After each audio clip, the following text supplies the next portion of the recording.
مان گیا تیری قدرت کو، واقعی تو میرا بندہ ہے، میں تیرا خدا ہوں۔ کیا بولا؟ مان گیا واقعی تجھے، واقعی تو میرا بندہ ہے، میں تیرا رب۔ الٹا جملہ، خوشی میں سمجھ نہیں پا رہا کیا بول رہا ہوں؟ اللہم انت عبدی، واقعی تو میرا بندہ ہے، میں تیرا رب ہوں، الٹا بول گیا۔ جانتے ہو یہ کتنے ڈینجر جملے ہیں؟ اگر کوئی جان بوجھ کر بول دے تو اسلام سے خارج ہے وہ۔ کتنے برے جملے ہیں یہ جملے۔ فرعون کہتا تھا انا ربکم الاعلی، میں تمہارا رب ہوں، لیکن فرعون صرف اتنا کہتا تھا کہ میں تمہارا رب ہوں، لیکن فرعون نے بھی اتنے خطرناک جملے نہیں بولے جو اس نے بولے۔ فرعون نے کبھی یہ نہیں کہا اللہ میں تیرا بھی رب ہوں، وہ لوگوں سے کہتا تھا کہ میں تمہارا رب ہوں، لیکن فرعون نے کبھی اللہ سے نہیں کہا کہ میں تیرا بھی رب ہوں۔ اللہ سے وہ یہی کہتا تھا میں تیرا بندہ ہوں، اللہ سے نہیں کہتا تھا میں تیرا رب ہوں، لیکن لوگوں سے کہتا تھا میں تمہارا رب ہوں۔ اللہ نے کہا فرعون تیرے مرنے کے بعد تیری لاش کی حفاظت میں کروں گا، تیری لاش کو عبرت بنا دوں گا لوگوں کے لیے۔ دیکھ اپنے آپ کو لوگوں کا خدا کہلانے والا آج کس حالت میں ہے۔ دریائے نیل نے اس کو اٹھا کر پھینک دیا، آج بھی دنیا کی کسی زمین میں اس کو دفن کرو تو زمین اٹھا کے پھینک دیتی ہے، کسی سمندر میں ڈالو تو سمندر اس کی لاش کو نکال کے باہر پھینک دیتا ہے۔ آج بھی زمین اس کو ایکسیپٹ کرنے کے لیے تیار نہیں ہے، سمندر اس کی باڈی کو ایکسیپٹ کرنے کے لیے تیار نہیں ہے۔ اس نے تو اس سے بھی خطرناک جملے کہہ دیے، اللہ تو میرا بندہ میں تیرا رب۔ لیکن یہ جملے سن کے اللہ ہنس دیا۔ اللہ کے نبی کہتے ہیں اللہ کو بہت خوشی ہوئی، اللہ ہنس دیا اور اس کو معاف کر دی، کچھ نہیں کہہ رہا۔ کیوں؟ کیونکہ وہ جانتا ہے کہ میرے بندے کی نیت یہ نہیں ہے، دل سے نہیں کہہ رہا، وہ کہنا یہ چاہتا تھا کہ واقعی مان گیا تجھے تیری قدرت، واقعی تو میرا رب ہے میں تیرا بندہ، لیکن مارے خوشی کی اس کی زبان سے الٹے جملے نکل رہے ہیں۔ وہ دل سے نہیں کہہ رہا ہے، کہنا یہی چاہ رہا تھا، لیکن نکل گئی اس کے منہ سے یہ کہ واقعی تو میرا بندہ ہے اور میں تیرا رب۔ یہ دل سے نہیں نکلے ہیں، یہ زبان سے کہہ گیا، خوشی میں کہہ گیا ہے، لیکن اس کے دل میں یہ نیت نہیں تھی۔ آپ دیکھیے نیت کی وجہ سے اس کو بخشا جا رہا ہے، اس کو معاف کیا جا رہا ہے۔ کام کتنا برا ہے، حرکت کتنی غلط کی، اللہ کو اپنا بندہ کہہ دیا اور اپنے آپ کو اللہ کا رب کہہ دیا، لیکن اس کے باوجود یہ قابل معاف ہے۔ معافی ہے کیوں؟ اس لیے کہ اس نے نیت نہیں کی تھی اللہ کو اپنا بندہ ماننے کی اور بچ گیا۔ تو نیتوں کی اصلاح کرو میرے بھائیوں، عبادت کرو تو نیت سے کرو۔ قیامت کے دن کون کالا کون گورا نہیں دیکھا جائے گا۔ ان اللہ لا ينظر الى اجسامکم ولا الى صورکم ولکن ينظر الى قلوبکم۔ قیامت کے دن اللہ تعالیٰ تمہاری شکلوں کو، تمہاری صورتوں کو نہیں دیکھے گا، ولا الى صورکم، تمہاری شکلیں نہیں دیکھے گا، تمہارے جسم نہیں دیکھے گا۔ کتنے بڑے باڈی بلڈر ہو، او فلمی دنیا کے ہجڑوں کی طرح تمہاری باڈی ہے کہ نہیں؟ نام لینا ضروری تھوڑی ہے۔ ہاں وَلَا إِلَىٰ صُوَرِكُمْ، تمہاری شکل و صورت بھی نہیں دیکھے گا کہ تم کتنے ہینڈسم ہو، کتنے خوبصورت ہو، کتنے حسین و جمیل ہو، اللہ نہیں دیکھے گا قیامت کے دن۔ وَلَٰكِن يَنظُرُ إِلَىٰ قُلُوبِكُمْ، وہ تو تمہارے دلوں کی طرف دیکھے گا، تمہارے تقوی کی طرف دیکھے گا کہ تم نے عبادت کس نیت سے کی ہے۔ لَن يَنَالَ اللَّهَ لُحُومُهَا وَلَا دِمَاؤُهَا وَلَٰكِن يَنَالُهُ التَّقْوَىٰ مِنكُمْ۔ تم جو قربانی کرتے ہو اور جانور کے اوپر چھری چلاتے ہو تو تمہاری قربانیوں کے جانور کا خون اور اس کا گوشت اللہ کے پاس نہیں پہنچتا۔ اللہ کے پاس نہ گوشت جاتا ہے نہ خون جاتا ہے۔ وَلَٰكِن يَنَالُهُ التَّقْوَىٰ مِنكُمْ، وہ تو تمہارے دلوں کا تقویٰ دیکھتا ہے کہ تم نے کس نیت سے قربانی کی ہے۔ ایک بکرا کر رہے ہو کہ چار کر رہے ہو، چار کر رہے ہو تو دکھانے کے لیے کہ محلے والے کہہ رہے ہیں ماشاءاللہ چار چار قربانی کرتا ہے، تین تین کرتا ہے، دو دو، اور دیکھو 50,000 کا بکرا لایا ہے۔ اچھا اس بکرے کی کھال پہ اللہ لکھا ہوا تو 3 لاکھ کا لایا ہے۔ کبھی اپنے آپ کو برباد مت کرنا، اللہ لکھا تو 3 لاکھ کا لے آؤ، یہ کوئی چیز ہے نہیں، اس کی کوئی حیثیت نہیں ہے، یہ تو اللہ کی قدرت ہے۔ کسی کھال پر اگر لکھاوٹ میں اللہ آ جائے تو اس کا یہ مطلب نہیں ہے کہ اس کی قیمت 3 لاکھ دے دو 4 لاکھ دے دو، کھال کہاں جائے گی؟ کھال تو وہیں جانا ہے جہاں جائے گی، کھال لے کے آپ کیا کریں گے؟ اس کے بالوں پہ اگر لکھ گیا ایسے بال اس کے بن گئے، اس میں ایسا لکھا اللہ، اس کی قیمت بیچنے والا کہ اللہ لکھا ہے، محمد لکھا ہے، ارے اس کی شکل بن جاتی ہے، بال کچھ ایسے بن گئے وہ میم کی شکل لے لیا، کچھ بال ایسے بن گئے وہ ہے کی شکل لے لیا، کچھ بال ایسے بن گئے پھر اس نے میم کی شکل لے لی، کچھ بال ایسے کلر کے ہو گئے پھر اس نے دال کی شکل، اب دیکھ رہے ہیں تو محمد لگ رہا ہے، جبکہ یہ کچھ ہے ہی نہیں۔ لکھ جانے سے اس کی قیمت نہیں بڑھ جائے گی، اگر کسی چیز کے لکھ جانے سے اس کی کھال کی قیمت اور بکرے کی قیمت بڑھ گئی ہوتی تو قرآن کریم آج کروڑوں نہیں اربوں روپے میں بکتا، کیونکہ وہ اللہ کے کلام سے لکھا ہوا ہے، اللہ کے کلام سے بھرا پڑا ہے۔ اگر ایک قرآن کریم تم 100 200 اور 300 روپے میں لیتے ہو، اس کی قیمت اس سے زیادہ دینے کے لیے تیار نہیں ہو، تو ایک بکرے کو 3-4 لاکھ میں تم کیسے خرید لیتے ہو؟ تمہاری عقل ماری جاتی ہے، عقل میں تمہارے پتھر گھس گئے۔ ارے بھینس کا گوشت تو ہم لوگ کھاتے ہیں، گوبر تمہارے کھوپڑیوں میں کیسے بھرا ہوا ہے؟ 3 لاکھ 4 لاکھ کا بکرا خرید رہے ہو؟ کیا اللہ لکھا ہے؟ جو کیا کہتے ہیں ایسا کر تو بکرا ہمیں دے دے، کھال ہم تجھے دے دیں گے، چل اللہ والی کھال تو لے لینا۔ جب کوئی بیچے تو اس کو یہی کہہ دینا، ایسا کرو کہ ہمیں دے دو 20,000 کا بکرا اور کھال ہم تمہیں دے دیں گے، اللہ یہ کھال تم دے دینا کسی اور کو، جاؤ کھال بیچ دینا 3 لاکھ کی 4 لاکھ کی، دیکھو کتنی جلدی بھاگے گا، وہ بھی جانتا ہے، وہ بھی جانتا ہے۔ تو یہ چیز تھی۔ ایک اور حدیث سنا دوں آپ کو، اذا التقى المسلمان بسيفيهما فالقاتل والمقتول في النار، جب 2 مسلمان تلواریں لے کر باہر آ جائیں اور دونوں ایک دوسرے کو مارنا چاہیں، یہ بھی مارے یہ بھی مارے، یہ بھی تلوار چلائے یہ بھی تلوار چلائے، آج کے اس دور میں اس کا ترجمہ یہ بھی ہو سکتا ہے، جب 2 مسلمان پسٹل لے کر بندوق لے کر ایک دوسرے کے آمنے سامنے ہو جائے، وہ اس کو مارنا چاہے وہ اس کو، تو ایک مارے گا ایک مرے گا، ایک مارنے والا ہوگا ایک مرنے والا ہوگا۔ اللہ کے نبی فرماتے ہیں فالقاتل والمقتول فی النار، قاتل بھی جہنم میں جائے گا، مقتول بھی جہنمی، قتل کرنے والا بھی جہنم میں جائے گا، اور جس کو قتل کیا گیا وہ بھی جہنم میں جائے گا۔ مچھلی تو آپ لوگ پکڑتے ہی ہوں گے، علاقائی مچھلی کا ہے، وہ جو ڈور سے پکڑی جاتی ہے مچھلی، کبھی دیکھیں اس میں دانا وانا لگا کے جانور لگا کے کچھ اور جو پھینک دیتے ہیں، مچھلی کھینچتی ہے، ہاں پھنس گیا کانٹا، لے کے بھاگ رہی ہے، ایک دم نہیں کھینچتے ہیں آپ ڈور کو، بھاگو کہاں تک بھاگے گی، اب تو تم پھنسی گئی ہو، اب مچھلی بھاگ رہی ہے اور آپ ڈور کو ڈھیل دے رہے ہیں، یا جب وہ بھاگتے بھاگتے تھک جاتی ہے تب آپ کھینچتے ہیں، کیوں؟ ڈھیل دے رہے ہیں اور وہ بھاگ رہی ہے، تو کیا بھاگنے کے لیے ڈھیل دے رہے ہیں یا وہ بھاگ سکتی نہیں؟ کیوں؟ کیونکہ وہ کانٹا اس کے جبڑے میں یا اس کے کانٹوں میں پھنس چکا ہے، اب وہ بھاگ نہیں سکتی، کتنا بھی بھاگے گی، ڈور تو آپ کے ہاتھ میں ہے۔ یہی اللہ کہتا ہے بھاگو، اگر بھاگ سکتے ہو میری زمین پر، شراب پی کر بھاگ سکتے ہو بھاگو، جوا کھیل کر بھاگ سکتے ہو تو بھاگو، کسی کی ماں بہن بیٹی کی عزت و آبرو سے کھیل کر گناہ عظیم کر کے بھاگ سکتے ہو تو بھاگو۔ کتنا بھاگو گے؟ 1 دن 2 دن 1 ہفتہ 2 ہفتہ 10 دن 20 دن 1 سال 2 سال 10 سال بھاگ کر جاؤ گے کہاں؟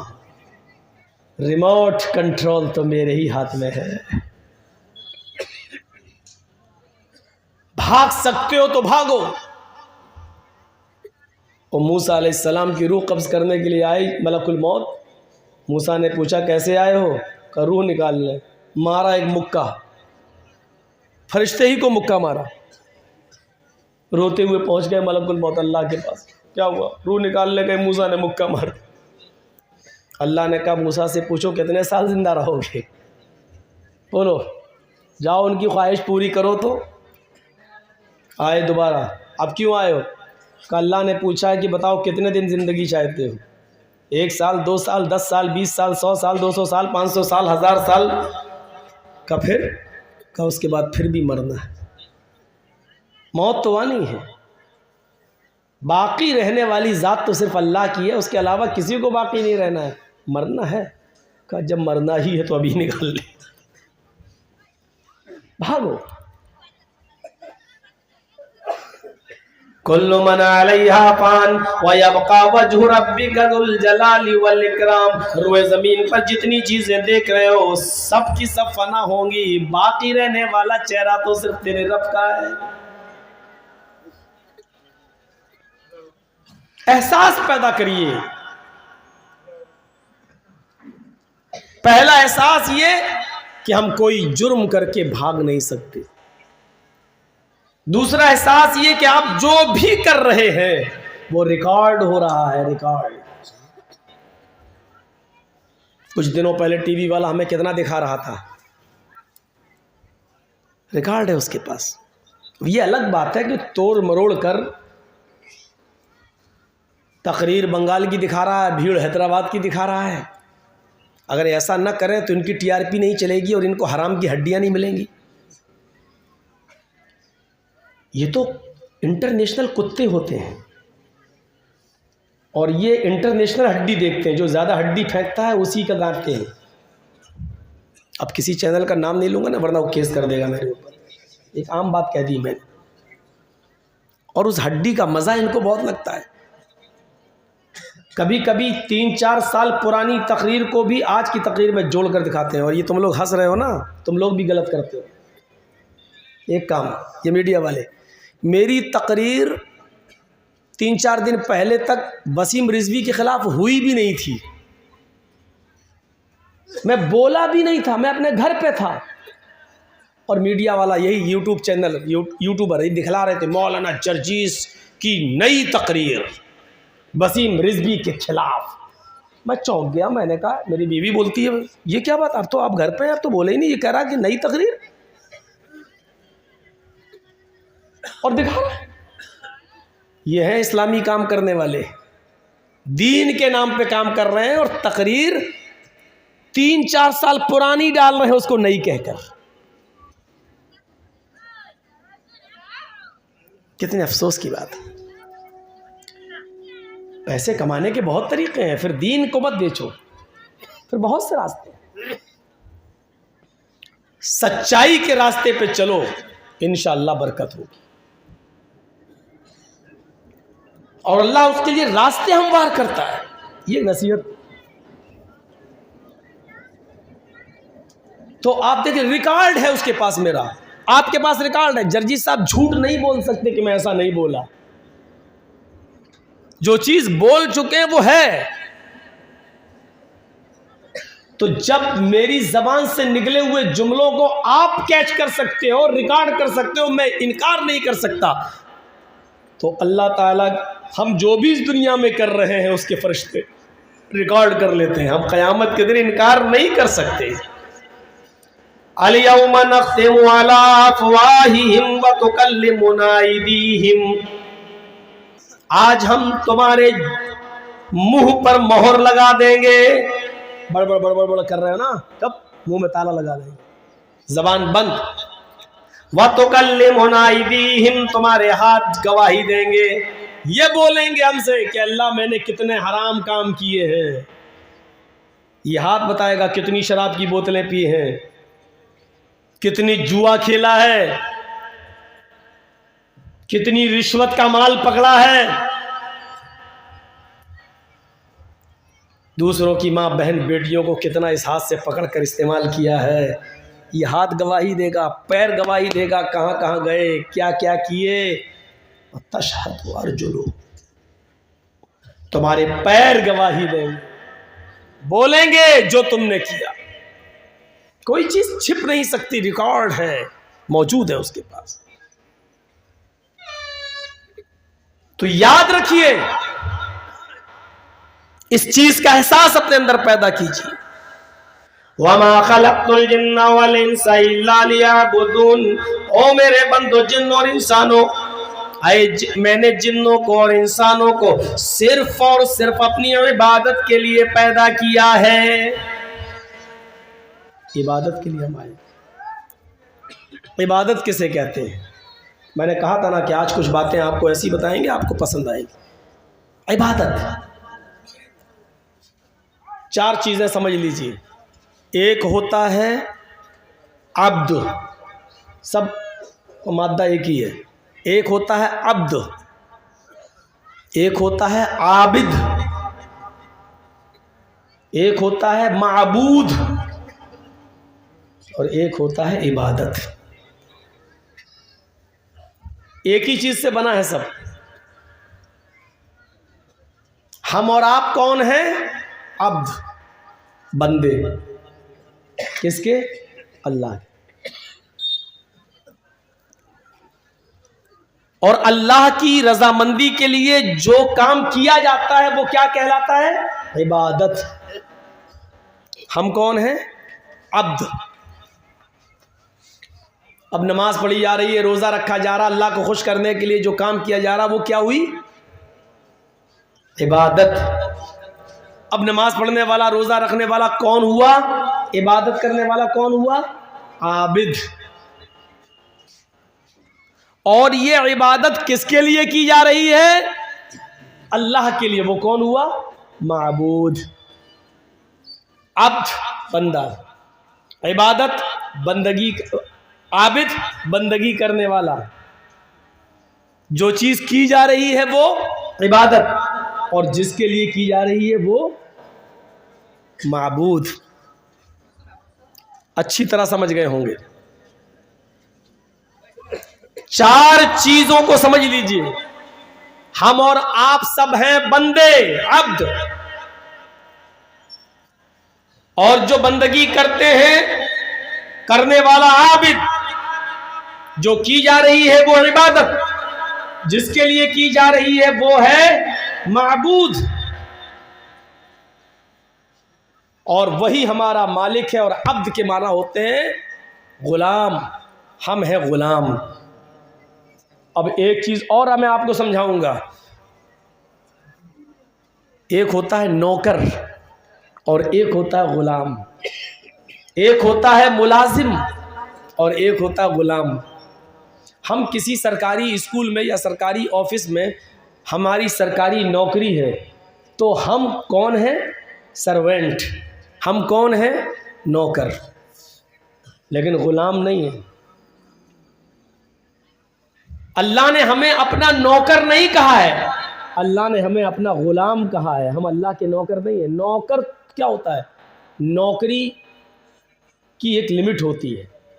مثلا اسکول میں ہم ملازم ہیں یا مدرسے میں ہم پڑھا رہے ہیں، ہماری ڈیوٹی 8 سے 12، تو 8 سے 12 تک ہم آپ کے مکلف ہیں. ہم پڑھائیں گے بچوں کو،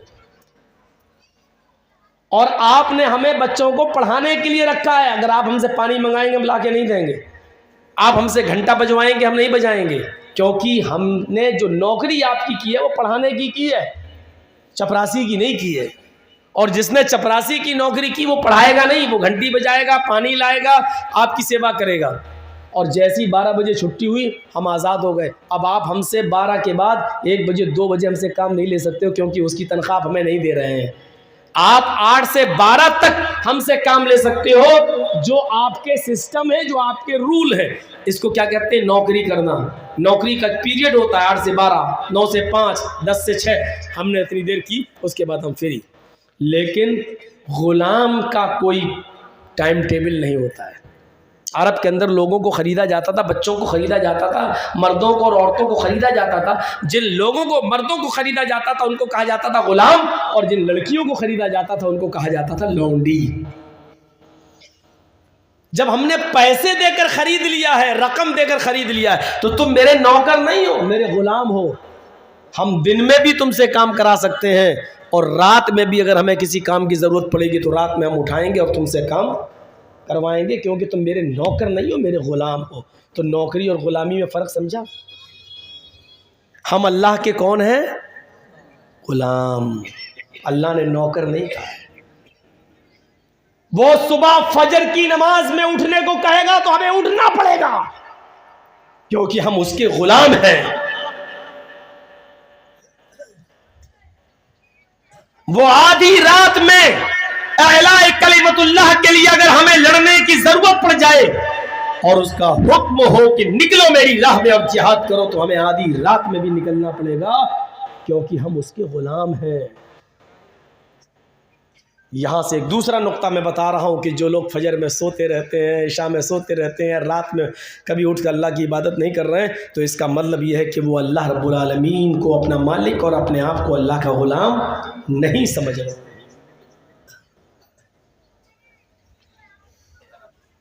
اور اللہ نے اپنے غلاموں کی، اپنے بندوں کی پہچان بتائی.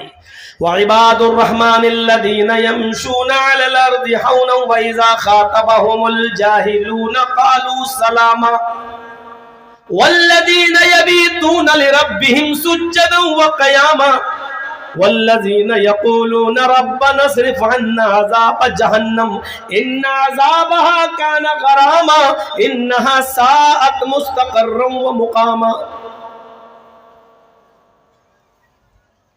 یہ پہچان ہے غلاموں کی. اور ہمارے رحمان کے سچے بندے، رحمان کے سچے غلام تو وہ ہیں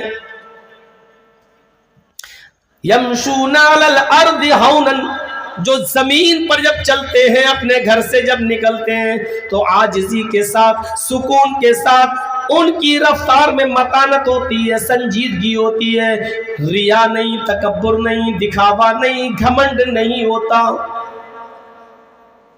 وہ زمین پر عاجزی کے ساتھ چلتے. وَإِذَا خَاطَبَهُمُ الْجَاهِلُونَ، راستے میں جب جاہل ان سے مل جاتے ہیں، راستے میں جب جاہلوں سے سابقہ پڑتا ہے اور جاہل جب ان سے مخاطب ہوتے ہیں تو یہ ان کے منہ نہیں لگتے. قالوا سلاما، السلام علیکم کہہ کر نکل جاتے ہیں. اچھا، جاہلوں کے منہ لگ کر کچھ ملے گا؟ اب راستے میں جا رہے ہیں، ایسے گزر رہے ہیں، ہم اپنے گھر کی طرف جا رہے ہیں، مسجد سے نکلے ہو گھر کی طرف جا رہے ہیں، راستے میں چائے کی دکان پڑی، جاہل بیٹھے ہوئے ہیں چائے پی رہے ہیں، انہوں نے دیکھا مولانا جرجی صاحب جا رہے ہیں. اے مولانا جی ادھر آؤ. وہاں بیٹھے، ایک مسئلہ بتا دو. بھائی تیرے باپ کا نوکر ہے وہ، راستے میں جاتے ہوئے دیکھا تو تجھے مسئلہ یاد آ گیا. اگر تجھے مسئلہ پوچھنا ہی تھا اس عالم سے تو اس کے گھر جاتا، تو پیاسا تھا کنویں کے پاس جاتا، یا وہ مسجد میں نماز پڑھانے جاتے تو مسجد میں نماز کے بعد مسئلہ پوچھتا. مولانا نظر آ گئے تو تجھے مسئلہ یاد آ گیا. یہ جاہل ہے. چائے کی ہوٹل پر مولانا کو دیکھتا ہے بیٹھ کر، بولا اے مولانا ادھر آؤ. 100 روپے مدرسے میں چندہ دے دیا تو تمہارے باپ کا غلام ہو گیا وہ مولوی.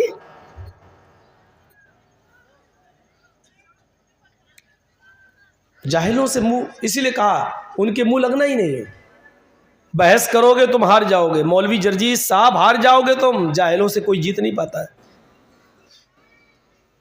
اب بتاؤ کہ مولانا صاحب نے مسئلہ پوچھا ایسی، اچھا بتاؤ آسمان میں کتنے ستارے ہیں؟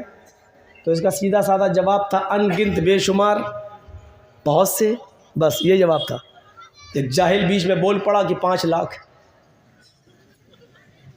اب آپ اس سے بحث کرو گے؟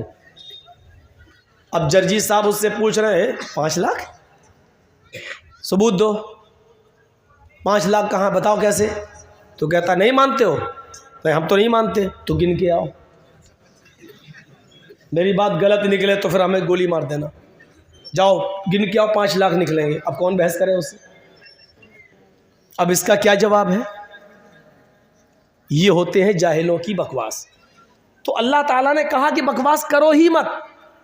وَإِذَا خَاطَبَهُمُ الْجَاهِلُونَ، جب جاہل تم سے مخاطب ہونے لگے سڑکوں پر، روڈ پر، یا کہیں بھی، تو اچھا مجھے کام ہے، السلام علیکم ورحمۃ اللہ، السلام کہو اور آگے بڑھ جاؤ. دعا سلام میں کمی مت کرو، ورنہ یہ کہے گا یہ مولوی کیسا سلام تک نہیں کر رہا ہے، کتنا بڑا مولوی بنا پھرتا ہے، سلام کا جواب بھی نہیں دے رہا. اس لیے کہا کہ سلام کہو گزر جاؤ. قالوا سلاما. اور کیا کہا؟ یہ میرے نیک بندے ہیں، یہ میرے سچے بندے ہیں، یہ میرے سچے غلام ہیں. والذین یبیتون لربہم سجدا وقیاما. غلامی کی دوسری مثال، میری غلامی کا حق اسی وقت ادا ہوگا تمہیں میں اپنا غلام اسی وقت مانوں گا جب تمہاری راتیں میرے نیک بندوں کی، میرے سچے غلاموں کی راتیں لمبے لمبے قیام اور لمبے لمبے سجدوں میں گزرتی ہیں. والذین یبیتون لربہم سجدا وقیاما، جن کی راتیں سجدے اور قیام میں گزرتی ہیں. بات ہے یبیتو کے معنی رات گزارنا. والذین یبیتون لربہم، جو اپنے رب کے لیے رات گزارتے ہیں اس حال میں کہ وہ سجدے میں ہوتے اور قیام میں ہوتے ہیں، ان کی راتیں سجدے اور قیام میں گزرتی ہیں. جو اللہ کے نیک بندے ہیں، مسلمان ہیں، وہ غلام اسی وقت کہلائیں گے جب ان کی راتیں سجدوں میں اور قیام میں، تہجد میں، عشاء کی نماز میں گزریں گی، فجر میں وہ اٹھیں گے، تہجد کی نماز کے پابند ہوں گے، اللہ کے لیے وہ لمبے لمبے قیام اور لمبی لمبی راتیں جاگیں گے اور وہ قیام کریں گے، عبادت کریں گے، لمبی لمبی دعائیں مانگیں گے. دعا مانگنے کو کسی نے منع نہیں کیا ہے. دعا مانگنے کا صحیح طریقہ یہی ہے کہ رات کی تاریکی میں اٹھیے، وضو بنائیے، 2 رکعت نفل نماز پڑھیے اور اپنے ہاتھوں کو اٹھا کر مانگیے جتنا مانگنا ہو، جو مانگنا ہو، جو پرابلمز ہے تمہیں، جتنی لمبی دعا مانگنا ہے، جتنا رونا ہے روئیے، گڑ گڑائیے. یہ ہے دعا مانگنے کا طریقہ. یہ کوئی دعا ہے آج کل؟ امام صاحب نے کہا السلام علیکم ورحمۃ اللہ، السلام علیکم ورحمۃ اللہ، سبحان اللہ الحمد للہ الحمد للہ آمین الحمد للہ رب العالمین لا الہ الا اللہ محمد رسول اللہ لا الہ الا اللہ محمد. ہو گئی دعا. اور جس مولانا نے ایسا نہیں کیا، مسجد کا متولی سیکرٹری کہتا بھاگ، دعا نہیں مانگے گا، تجھے مسجد سے نکالا جا رہا ہے. یہ دعا کا مذاق ہے یار. ہماری بیٹی جوان ہے، ہمیں اچھا لڑکا چاہیے، اس کے لیے دعا مانگ رہے اللہ میری بیٹی کے لیے نکاح کی آسانی پیدا فرما دے، اللہ دیندار لڑکا عطا فرما دے. لیکن امام صاحب تو دوسری دعا مانگ رہے ہیں. امام صاحب کہہ رہے ہیں اللہ میری بیوی گھر چھوڑ کے بھاگ گئی، مجھے دوسری نیک بیوی دلوا دے. اور آپ کہہ رہے ہیں آمین. امام صاحب کہہ رہے ہیں اللہ مسجد کے متولی کو اچھی توفیق دے، آپ کہہ رہے ہیں آمین. امام صاحب کہہ رہے ہیں اللہ میری بیٹی کی شادی کروا دے، میری بیٹی کے لیے رشتہ، آپ کہہ رہے ہیں آمین. فائدہ تو سارا مولوی کو ہو رہا ہے، تمہیں کیا ہو رہا ہے بھائی؟ وہ امام صاحب اپنی دعا کر رہے ہیں اور آپ آمین آمین کہہ رہے ہیں. فائدہ تو اس کا، تم نے اپنے لیے کیا مانگا اس مولوی کے پیچھے؟ تم تو آمین آمین کہہ رہے ہو. دعا تو سب وہ مانگ رہا ہے، آپ پیچھے آمین آمین کہہ رہے ہیں. آپ کی اپنی دعائیں کہاں گئیں؟ آپ کے بھائی کو کینسر ہو چکا ہے، آپ کا بھائی سلیگوڑی میں علاج کرا رہا ہے، آپ کا بھائی بمبے ٹاٹا میموریل ہاسپٹل میں ایڈمٹ ہے، آپ اس کے لیے دعا کرنا چاہتے ہیں، مولوی کر ہی نہیں رہا ہے، آپ کہہ رہے ہیں آمین آمین آمین. فائدہ تو مولوی کا، آپ کا کیا ہو رہا ہے؟ دعا تو وہ ہوتی ہے جو تنہائی میں اور اکیلے میں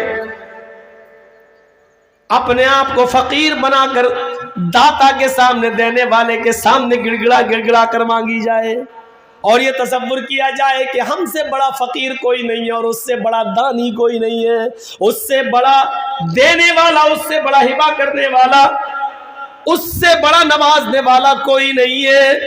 یہ عقیدہ ہونا چاہیے اور اس کے بعد دعا کرنا.